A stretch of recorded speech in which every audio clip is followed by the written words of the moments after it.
আসসালামু আলাইকুম সুপ্রিয় শিক্ষার্থী বন্ধুরা, তোমরা সবাই কেমন আছো?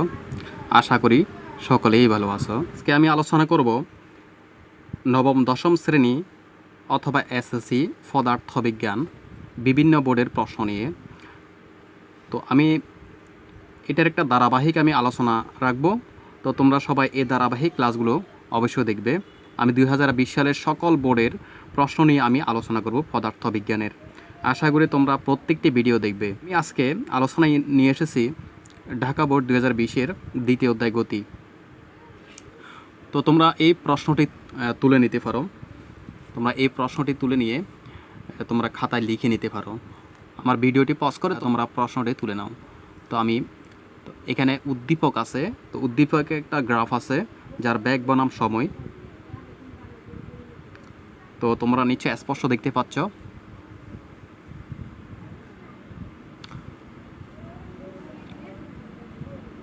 তো এখানের উদ্দীপকের পাশে যে চিত্রের পাশে যে লেখাটা আমি এটা পড়াই শোনাচ্ছি, ব্যাগ সময় লেখচিত্রের প্রথম গাড়ির জন্য ও এ বি এবং দ্বিতীয় গাড়ির জন্য সিডি রেখা পাওয়া গেল। তো এখানে কয়ের প্রশ্ন হচ্ছে পর্যায়বৃত্ত গতি কাকে বলে? খ হচ্ছে ভিন্ন ভরের দুটি বস্তুর উপর একই পরিমাণ বল প্রয়োগ করলে তাদের অতিক্রান্ত দূরত্ব সমান হয় না কেন? এটার ব্যাখ্যা করতে হবে।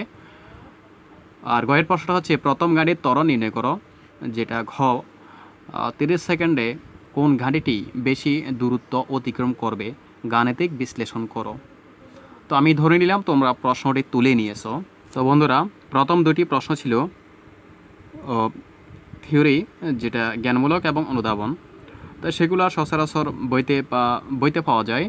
যেমন সেখানে প্রথম প্রশ্ন ছিল যে পর্যায়বৃত্ত গতি কাকে বলে। তো পর্যায়বৃত্ত গতির যদি আমি সংজ্ঞাটা দিই, কোনো গতিশীল বস্তুর গতি যদি এমন হয় যে তা গতিপথের কোনো বিন্দুকে নির্দিষ্ট সময় পরপর একই দিক থেকে অতিক্রম করে, তবে সে বস্তুর গতি হচ্ছে পর্যায়বৃত্ত গতি। উদাহরণ হিসেবে তুমি দিতে পারো দেওয়ালঘড়ি, বৈদ্যুতিক ফাঁকা, এগুলা নির্দিষ্ট সময় পরপর একই দিক থেকে তোমার অতিক্রম করে। এরপর ক্ষয়ের প্রশ্নটা ছিল ভিন্ন ভরের দুটি বস্তুর উপর একই পরিমাণ বল প্রয়োগ করলে তাদের অতিক্রান্ত দূরত্ব সমান হয় না কেন? কারণ সমান হয় না এই কারণে, এদের যদি আমি যদি বল প্রয়োগ করি, তাহলে বল প্রয়োগে যে আমরা সূত্র বা ফর্মুলা ইউজ করি সেটা হচ্ছে F=ma। তো এখানে আমরা যখন ত্বরণ বের করব, ভিন্ন ভরের জন্য ত্বরণ ভিন্ন আসবে। আর আমরা জানি বন্ধুরা, অতিক্রান্ত দূরত্ব সমূহ তোমার ত্বরণের উপর নির্ভর করে। যদি ত্বরণ ভিন্ন হয়, নিশ্চয় তোমার অতিক্রান্ত দূরত্ব ভিন্ন হবে। অর্থাৎ যদি ভর ভিন্ন হয় ত্বরণ ভিন্ন হবে, আর ত্বরণ ভিন্ন যদি হয় তাহলে অতিক্রান্ত দূরত্ব ভিন্ন হবে। এটি ছিল ক্ষয়ের ব্যাখ্যাটা। এখন আমরা করব ছোট গ এর সেই গাণিতিক সমস্যা নিয়ে আমি এখন আলোচনা করব। তো সেখানের প্রশ্নটা ছিল কি, প্রথম গাড়ির ত্বরণ নির্ণয় করো। তো প্রথম গাড়ির ত্বরণ নির্ণয় করতে গেলে আমাদের একটা চিত্রটা খেয়াল রাখতে হবে, সেই চিত্রে আসলে কী ছিল। তো আমি একটু তোমাদেরকে দেখাচ্ছি বন্ধুরা। তো বন্ধুরা, তোমরা দেখতেই পাচ্ছ যে আমাদের উদ্দীপকের যে চিত্রটা ছিল, যেটা ছিল ব্যাগ সময় লেখচিত্র। তো ব্যাগ সময় লেখচিত্রের মধ্যে এদের যে গয়ের প্রশ্নটা ছিল সেখানে বলা আছে প্রথম গাড়ির ত্বরণ নির্ণয় করো। তো প্রথম গাড়ির ত্বরণ যখন আমরা নির্ণয় করব, আমাদেরকে একটা সূত্র অ্যাপ্লাই করতে হবে যেখানে ত্বরণ আছে। আর ত্বরণ আছে এই ধরনের প্রশ্ন শুধু অ্যাপ্লাই করলে হবে না, সব মান থাকতে হবে। তো এই ধরনের প্রশ্নের ক্ষেত্রে আমাদের যে ত্বরণের একটা সূত্র আছে A=V - U/T। তো এই সূত্রটা অ্যাপ্লাই করার ক্ষেত্রে আমাদের সব মান আছে কি না আমাদেরকে আগে দেখতে হবে। তো এখানে খেয়াল রাখো বন্ধুরা, এখানে ভিটা হচ্ছে শেষ ব্যাগ আছে কি না আমরা দেখব। তো সেখানে শেষ ব্যাগটা, হ্যাঁ, যেহেতু এখানে তোমার এখান থেকে স্টার্ট হয়েছে এই পর্যন্ত, দেখো বন্ধুরা এখানে তার ব্যাগটা আছে। এখানের ব্যাগটা কত? 40, শেষ ব্যাগ 40। তাহলে বন্ধুরা আদি ব্যাগ কত হবে? হ্যাঁ, আদি ব্যাগ 0 হবে। আদি ব্যাগ 0 হবে, কারণ এই আদি ব্যাগ এখান থেকে স্টার্ট হচ্ছে, এটা আদি ব্যাগ 0, শেষ ব্যাগ 40। তো এরপর বন্ধুরা সময় আছে কিনা আমাদেরকে দেখতে হবে। এটা যখন এখান থেকে স্টার্ট হচ্ছে, সময় কত? 20 সেকেন্ড। কেন 20 সেকেন্ড ধরবো? কারণ এই গাড়িটা যখন ও থেকে স্টার্ট করে এ পর্যন্ত আসলো, এই পর্যন্ত তোমার একটা ব্যাগ নিয়ে গেল, যার ব্যাগ সময়ের সাথে সাথে বৃদ্ধি পাচ্ছে। এরপরে আর ব্যাগ বাড়ে নাই, কিন্তু সময় বাড়তেছে। যেহেতু ব্যাগ বাড়ে নাই, সমবেগে চলতেছে, সমবেগের ক্ষেত্রে ত্বরণ শূন্য হয়। তো আমরা এ বিটা হিসাব করব না, ও থেকে এ পর্যন্ত হিসাব করলেই চলবে। তাহলে এ পর্যন্ত তোমার সময় কত? 20 সেকেন্ড। তাহলে আমরা সময় পাইলাম, শেষ ব্যাগ পেয়ে গেলাম এবং আদি ব্যাগও পেয়ে গেলাম। তো বন্ধুরা, নিশ্চয়ই তোমরা বুঝতে পেরেছো আমরা এই মানগুলো কিভাবে চিত্র থেকে নিচ্ছি। তো চলো এখন অঙ্কটার সমস্যার সমাধান করে নিই। আমরা সব কিছু লিখে রেখেছি যে প্রথম গাড়ির জন্য হিসাব কতটুকু হবে, ও এ অংশের জন্য হিসাব হবে, কারণ এ বি পর্যন্ত হবে সমবেগ। তো আদি বেগ কী হবে? 0, যেটা আমরা হিসাব করেছি মিটার পার সেকেন্ড। তো শেষ বেগ কী হবে? শেষ বেগ ওই যে 40, আমি হিসাব করেছি 40 মিটার পার সেকেন্ড। তো সময় কত হবে? তাহলে ও থেকে এ পর্যন্ত আমরা ধরলে সময় হবে 20 সেকেন্ড। এখন আমাদেরকে বের করতে হবে কি ত্বরণ কত। তাহলে সে অনুযায়ী আমাদের যে সূত্রটা সেটা হচ্ছে V minus you by T. তো আমরা ভি এর মান বসাই 40, ইউ এর মান হচ্ছে 0, তো টি এর মান হচ্ছে কত? 20 সেকেন্ড। চাইলে তোমরা একক ব্যবহার করতে পারো, তো একক আমরা সরাসরি ইউজ করে দিই যে এর ত্বরণের একক হচ্ছে মিটার পার সেকেন্ড স্কোয়ার। তো উপরে 40 বি দ্বারা যদি ভাগ দিই তাহলে এখানে হবে 2 মিটার পার সেকেন্ড স্কোয়ার। তাহলে এটা হচ্ছে তোমার প্রথম গাড়ির জন্য ত্বরণ। এটা হচ্ছে প্রথম গাড়ির জন্য ত্বরণ। তো আশা করি তোমরা সকলেই বুঝতে পেরেছ। এখন আমরা করব ঘয়ের সমাধান। হ্যাঁ বন্ধুরা, এখন আমরা ঘয়ের প্রশ্নের সমাধান করব।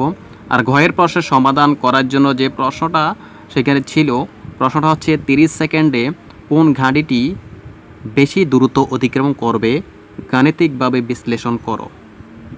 তো প্রথম গাড়ির ক্ষেত্রে আমাদের 20 সেকেন্ড পর্যন্ত একটা ত্বরণ বের করা ছিল, 20 সেকেন্ডের ত্বরণ। তো আমরা সেই ত্বরণটাই আমরা ঘ থেকে লিখলাম। তো ঘ হতে প্রাপ্ত যেটা আমরা পেয়েছি যে প্রথম গাড়ির প্রথম 20 সেকেন্ডের ত্বরণ 2 মিটার পার সেকেন্ড ছিল। তো এই ত্বরণ নিয়ে গাড়িটি কতটুকু দূরত্ব অতিক্রম করেছে আমরা সেটা বের করতে হবে। সেই গাড়িটি যে দূরত্ব অতিক্রম করেছে এটা সুষম ত্বরণে গিয়েছে, ওই কারণে সুষম ত্বরণ যে আমাদের একটা দূরত্ব নির্ণয়ের সূত্র আছে ফিজিক্সের মধ্যে, সেটা আমরা ইউজ করব। প্রথম 20 সেকেন্ডে অতিক্রান্ত দূরত্ব আমরা লিখতে পারি S equal UT plus half A T square. যেহেতু আমরা 1 ব্যবহার করছি, এখানে আমরা 1এই দেব। যেহেতু সময় T1 ব্যবহার করেছি, তাহলে আমরা T1 ইউজ করব। আদিবেগ কী ছিল বন্ধুরা? আদিবেগ 0 ছিল, T1 ছিল 20 সেকেন্ড প্লাস হাফ, এর মান হচ্ছে 2 আর T1 এর মান হচ্ছে 20। এখানে স্কোয়ার আছে, আমরা স্কোয়ারটা দিয়ে দিলাম। এটা তো 0 বন্ধুরা, তাই না? এখানে 2 এ আমরা যদি ভাগ দিই 2কে 2 দ্বারা, তাহলে 1 হবে। আর 20 এর বর্গ হচ্ছে 400। যেহেতু দূরত্বের এক হচ্ছে মিটার, আমরা এটা S1 দিতে পারি, যেহেতু আমাদের আরেকটা আসবে। তো এখানে UT1 plus half A1 T1 square আমরা মান বসানোর পরে আমরা 400 পেয়ে যাব। তো এখন এটার পরবর্তী 10 সেকেন্ড রয়েছে বন্ধুরা, সেটা আমরা চিত্র থেকে আমরা দেখব পরবর্তী 10 সেকেন্ডে এটার ব্যাগ কত, আদি ব্যাগ কত, এই চিত্রটা কেমন, সেই অনুযায়ী আমরা মানগুলা নিতে পারবো। তো বন্ধুরা খেয়াল করো, আমরা আবার চিত্রে নিয়ে আসলাম। তো ওই চিত্রটা কী ছিল? তোমার এই 20 সেকেন্ড পর্যন্ত আমাদের হিসাব আছে। তো আমাদের এখন হিসাব করতে হবে পরবর্তী 10 সেকেন্ড, কারণ টোটাল 30 সেকেন্ডে দুটি গাড়ির যে দূরত্ব, সেই দূরত্বগুলো আমাদেরকে বের করতে হবে। তো প্রথম গাড়ির পরবর্তী 10 সেকেন্ড, এই যে 20-এর পরে 30, এই দূরত্বটার মধ্যে আমাদের হিসাব করতে হবে। এই দূরত্বটার মধ্যে একটু বন্ধুরা খেয়াল রাখো, এই দূরত্বের মধ্যে আমরা যদি ব্যাগের হিসাবটা করি, উপর দিকে আমরা যদি এই বরাবরটা নিই, তাহলে খেয়াল করো বন্ধুরা, এখানে সেই ব্যাগ একই ব্যাগ আছে 40 মিটার পার সেকেন্ড, সেই ব্যাগটা রয়ে গেছে। 20 সেকেন্ড আগে যা ছিল ব্যাগ, 10 সেকেন্ড পরেও একই ব্যাগ রয়ে গেছে। যদি এই ধরনের ব্যাগ যদি প্রতি ক্ষেত্রে সমান হয়, সময় বৃদ্ধি পাচ্ছে কিন্তু ব্যাগ বাড়তেছে না, সেই ক্ষেত্রে সেটা হচ্ছে সমবেগ। তাহলে সমবেগের ক্ষেত্রে আমাদের একটা সূত্র জানাই আছে। তো সূত্রটা কি বন্ধুরা? S = VT। তো এখানে সব মান আছে কিনা আমরা দেখব। টি এর মান 10 সেকেন্ড, ভি এর মান হচ্ছে 40। একদম ইজি না? তাহলে চলো আমরা সমস্যার সমাধান করে নিই। তাহলে দেখো বন্ধুরা, আমরা পরবর্তী অংশটা করতেছি যে পরবর্তী 10 সেকেন্ডে এর দূরত্ব কত হবে। তো আমরা চিত্র থেকে দেখেছি এটি একটি সমবেগ। তো আমরা জানি সমবেগের ক্ষেত্রে যে সূত্রটা ইউজ হয় সেটা হচ্ছে এস ইকুয়াল টু ভিটি। তো আমরা এখানে S2 ইউজ করছি, যেহেতু S1 আগে ইউজ করছি একবার। তাহলে এখানে দেখো S equal to VT, V এর মান হচ্ছে 40 মিটার পার সেকেন্ড, আর T2 এর মান হচ্ছে, যেহেতু এটা 10 সেকেন্ডে আছে, 10 সেকেন্ড, তো 400 হবে, 400 মিটার। তো এখানে টোটাল আগে ছিল 20, এখন হচ্ছে 10, টোটাল 30 সেকেন্ডে। তাহলে কত হবে? 30 সেকেন্ডে প্রথম গাড়ির অতিক্রান্ত মোট দূরত্ব, যেটা আমরা আগের S1 এবং এখনের S2 দুটি যদি যোগ করি, 400 প্লাস 400 মিটার ইকুয়ালস 800 মিটার। তো টোটাল আমরা পেয়েছি প্রথম গাড়ির ক্ষেত্রে যে দূরত্ব সেটা হচ্ছে 800 মিটার। এখন আমরা হিসাব করব দ্বিতীয় গাড়ির ক্ষেত্রে। তো দ্বিতীয় গাড়ির ক্ষেত্রে হিসাব করার জন্য আমাদেরকে আবার চিত্রে চলে যেতে হবে, কারণ চিত্র থেকে আমাদেরকে আবার নিতে হবে দ্বিতীয় গাড়ির ক্ষেত্রে কোন কোন মানগুলো দেওয়া আছে। তো বন্ধুরা, একটা কথা বলে রাখি, আমার প্রত্যেকটি ভিডিও পাওয়ার জন্য তোমাদেরকে অবশ্যই সাবস্ক্রাইব বাটনে ক্লিক করতে হবে। যার এখনও সাবস্ক্রাইব বাটনটি এখনও লাল হয়েছে সেটা ক্লিক করে সবুজ করে দাও, পাশে থাকা বেল আইকনে ক্লিক করো, যাতে করে আমার প্রত্যেকটি ভিডিও তুমি নোটিফিকেশন আকারে পেয়ে যাও। বন্ধুরা, আমরা আবার চলে আসলাম সেই চিত্রে, যেখানে তোমার সমস্ত মানগুলো পাওয়া যাচ্ছে। এই উদ্দীপকটাই বারবার আমাদেরকে ব্যবহার করতে হবে গাণিতিক সমস্যার সমাধান করার জন্য। তো দ্বিতীয় গাড়ির ক্ষেত্রে আমাদের যে হিসাবটি করতে হবে, উদ্দীপকেই লেখা ছিল যে দ্বিতীয় গাড়ির জন্য সিডি রেখা পাওয়া গেল। তো এখানে এই যে ভিন্ন কালির যে আমি এঁকে রেখেছি যে দ্বিতীয় গাড়ির ক্ষেত্রে কোনটি হিসাব করতে হবে। দ্বিতীয় গাড়ির ক্ষেত্রে সিডি অংশটা খেয়াল করো বন্ধুরা, দ্বিতীয় গাড়ির ক্ষেত্রে সিডি অংশের সি অংশটাই, অর্থাৎ সেটা হচ্ছে এই উপরের দিকটাই হচ্ছে তোমার ওই গাড়ির ব্যাগ।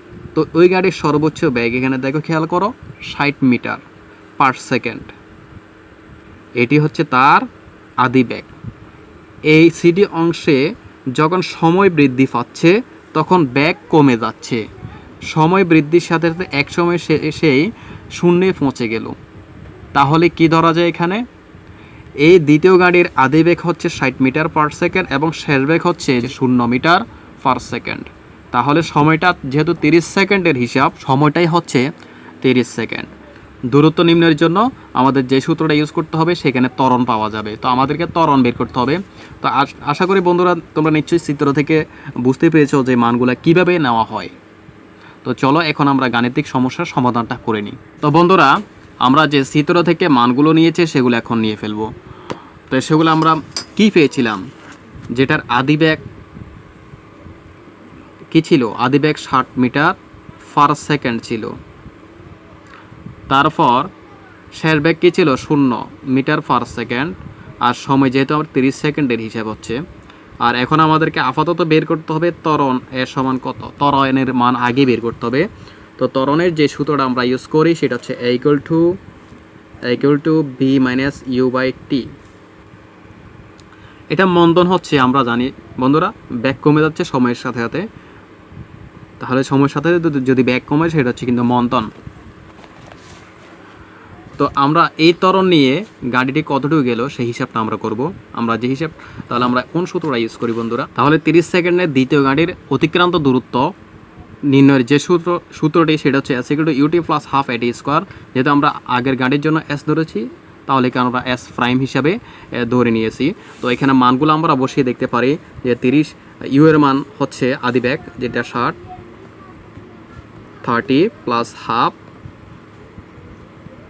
এর মান হচ্ছে -2, আর টি এর মানটাই হচ্ছে 30 স্কোয়ার হবে। তো আমরা টোটাল যদি হিসাব করি তাহলে সেখানে একটা হিসাব আসবে